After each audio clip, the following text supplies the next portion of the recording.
Writers, have you ever felt like there's nothing else that you want in the entire world than to finish your current writing project, and instead you're working on literally anything else? Not even just other writing projects. You are organizing your closet, you're doing laundry, your bathroom has never been so clean.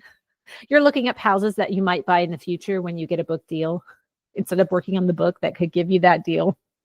You're ready to go through the cupboards and look at the expiration dates on all your canned items to see, and then arrange them by expiration date. This is the resistance. How do we overcome and face the resistance as writers? I'm Coach Ruth. I am a writer, multi-published writer and playwright. I also coach writers and authors. So not only have I dealt with this myself, but I'm surrounded every single day with creatives who are struggling through these very questions. And therefore, I have a perspective on what works for a lot of us and what doesn't work. So today we're going to be talking about the resistance. I think it's important to define the resistance. This terminology came via Steven Pressfield's book, The War of Art. If you haven't read it, highly recommend it. He names this feeling the resistance. The resistance, he says it's not the writing part that's hard. What's hard is sitting down to write. What keeps us from sitting down is resistance. So anything that keeps you from sitting down to write is resistance. Sometimes resistance is rooted in fear, but there are some other roots. And I would say dealing with resistance is going to be a question of knowing what is at the root of your resistance. And not all resistance is formed in the same way. So today we're going to talk about the creative resistance, which is the one Steven Pressfield names here as resistance. Within the context of his book, that is what he's talking about. Creative resistance, whether you are a writer or a sculptor or a painter or a musician, whatever, you're going to face resistance. But working with writers over many years, I've seen there's other layers to this basic creative resistance that we all seem to face. So we'll tease out some of those nuances today and then talk about making sure we have the right tools in our toolkit to deal with the different layers of resistance. First is artistic resistance, creative resistance, whatever you want to call it. Pressfield calls it resistance with a capital R. It is so powerful to name this feeling. When I first started as a writer, I didn't have any concept of this. I experienced this when I was working on my first plays, my first books, but I didn't have a term for it. And because I didn't have any kind of framework for thinking about it, I thought I was the problem. I was definitely part of the problem, but the problem also came to me. Resistance comes to you. It is not something you self-generate. You face it. It's internal and it's external, but it's not something you want or have brought on yourself. So just having a name for this concept is so powerful, because I found once I had a name for it, then I could name what was happening to me rather than just asking questions like, what is wrong with me? I want to be writing. And instead, I'm organizing cans of soup. I'm shopping. Online shopping for things I'll never buy, researching books that I'll never write instead of working on the one that's right in front of me right now. This is artistic resistance. Naming it is powerful, and knowing how you personally can deal with artistic resistance is also very powerful. For me, I have found that my resistance is higher first if I'm tired or struggling in some area of my life. We are whole people. So while yes, certain levels of compartmentalization can be helpful, we are whole human beings, and therefore we have to face artistic resistance with a concept of holistic health. So if I'm physically tired because I didn't sleep well the night before, or if I'm emotionally tired because I'm going through a draining relational experience, or if I'm creatively tired and I'm close to burnout because I have not been fueling myself creatively, even though I'm doing high creative output, then facing resistance and overcoming it is going to be so much harder.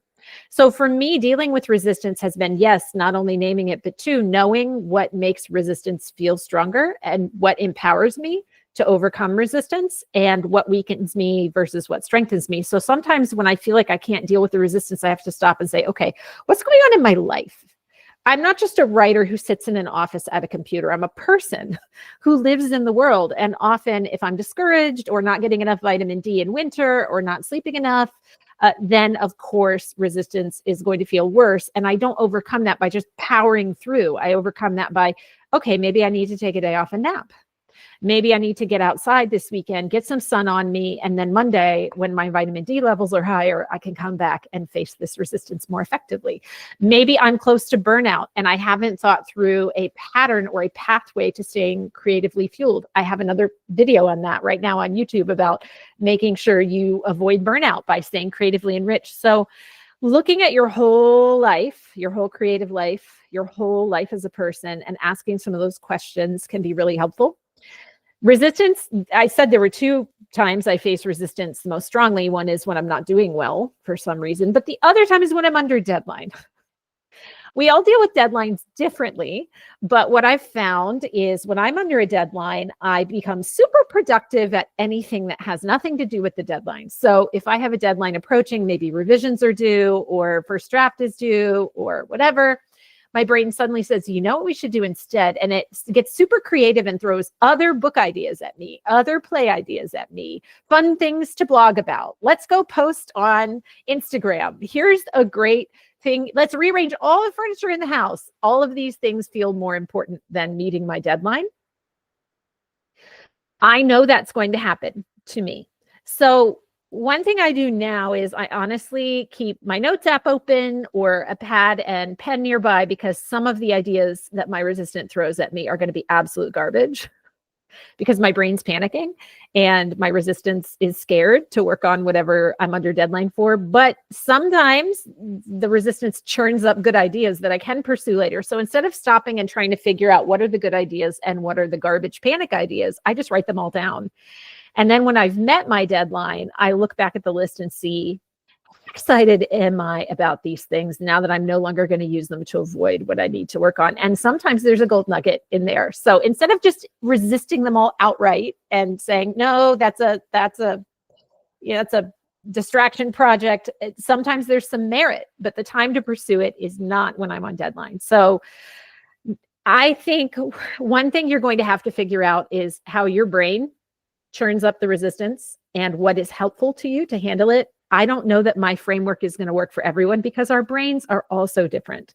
Some of us are neurotypical, some of us are neurodivergent. We're at different places in our creative lives. I've been in this now many years and I've seen patterns. And if you're just getting started, you may have to take notes and study your own creative patterns and how your resistance shows up and what is helpful in dealing with it and what isn't.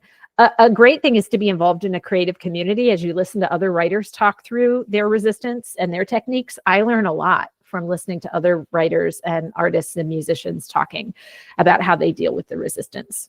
But what I've found in my own life and in dealing with lots of other writers is that this basic layer of resistance that Steven Pressfield named comes for us all.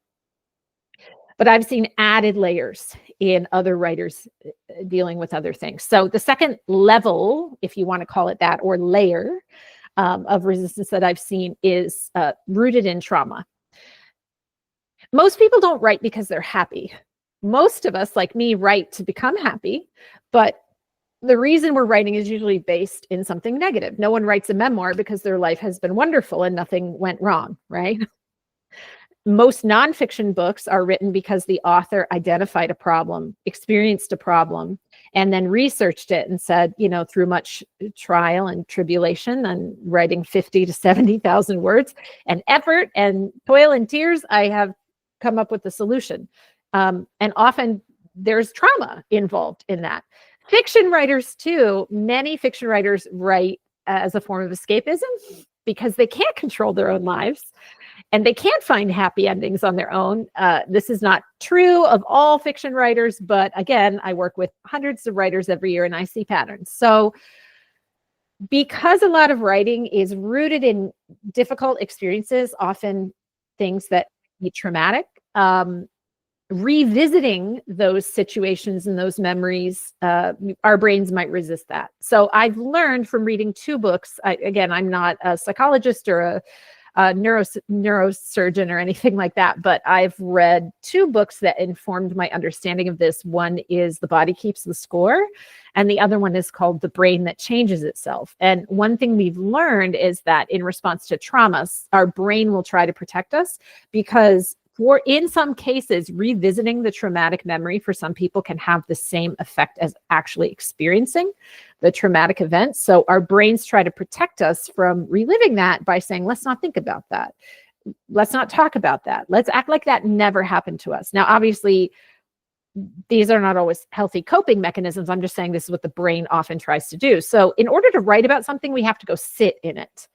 The amount of time it takes to write an experience or to write a thought, and the depth to which we have to go into these thoughts and feelings can often be traumatizing for writers, or our brain will think it's going to be traumatizing, and so add a layer of resistance to the creative resistance we're already feeling.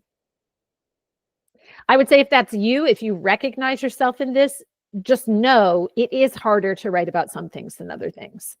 And you will face higher levels of resistance, depending where you are in your healing process and some of these things as well. But that's not the only layer of resistance that we face, unfortunately. There's another layer, and that's spiritual resistance.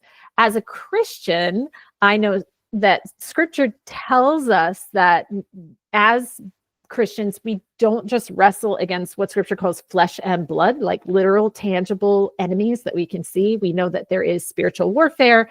Scripture says we wrestle not against flesh and blood, but against principalities, against powers, against the rulers of the darkness of this world, against spiritual wickedness in high places.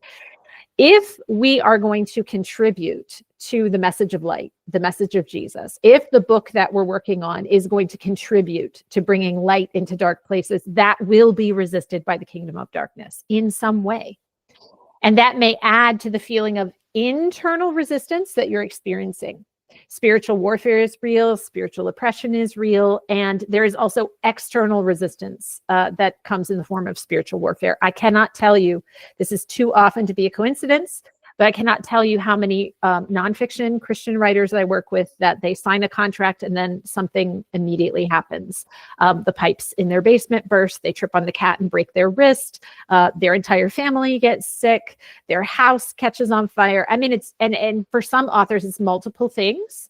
And these are not events that they have contributed to or caused. And it's too often to be a coincidence. If you are going to advance the kingdom of light, you will be resisted by the kingdom of darkness. And if you don't know what you're looking at or know what to look for, you may think, why is this happening to me? Now, I am not qualified to know whether what's happening to you is spiritual resistance or spiritual warfare. I would say, though, that question will kind of affect what we're going to talk about next, which is if there are these different layers of resistance that I'm going to face as a writer, how do I know how to overcome them? Effectively overcoming resistance, writing resistance, will look like knowing the source of the resistance and then using the right tools to combat it. So if I know, which I do know about myself, that I tend to face more resistance when I'm tired and burnt out, if I can identify that that's what's happening to me, then the answer to that is to rest and creatively refresh myself. This happened to me as winter moved into spring this year. I struggled. And I think there were 2 things going on. One was I had reached the edge of burnout. And the other was I had not gotten enough vitamin D because I didn't do my winter coping skills very well. And so the answer for me when I was facing high levels of resistance was to take better care of myself, better self-care and better creative care. And then in the spring, I faced something that was spiritual resistance. And I suspected that it was, and I couldn't approach dealing with that the same way that I had dealt with creative resistance. I met with a spiritual mentor, and there was prayer and fasting involved in my situation. And actually, I felt very humbled that I hadn't recognized what was going on.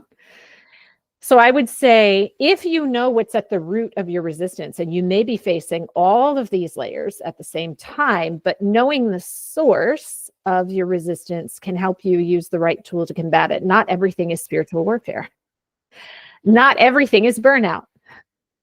Not everything is trauma and traumatic memories, but these are factors that affect the layers of and levels of resistance that we feel at different times. You may be facing some kind of combined type of resistance, but I would say knowing the contributing factors to writing resistance can help you unravel what's happening to you, can help you seek the right kind of advice.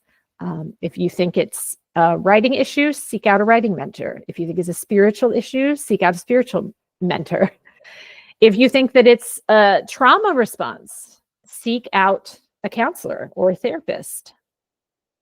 And in all of this, having community around you, whether that's community through friendship, community through church, and or community through a writing community, Scripture tells us that with a multitude of counselors, there's safety. So these are conversations I try not to just have in my own head with me, myself, and my inner critic, but I bring them into the light and talk about them with other people. It can be very, very helpful.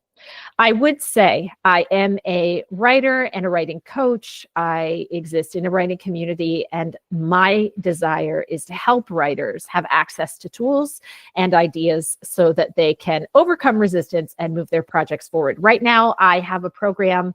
I'm working with nonfiction writers, Christian writers and speakers, hoping to prepare a book for nonfiction traditional publication. So if that's you and you are looking to write a book proposal and pitch your work, go up to the link in my bio here on YouTube, click through to Instagram. I give away writing advice every day and talk about writing every day over there. But also, if you are interested in working on a book proposal, go ahead and just message me the word proposal, and I will reach back out with a free resource and start a conversation to see what we can do to help you move that into reality. And if you are writing anything else, please come join us over there as well. Join the conversation. There are lots of conversations happening, and you can glean something that can help you move forward and overcome resistance in your writing life. Y'all take care and happy writing.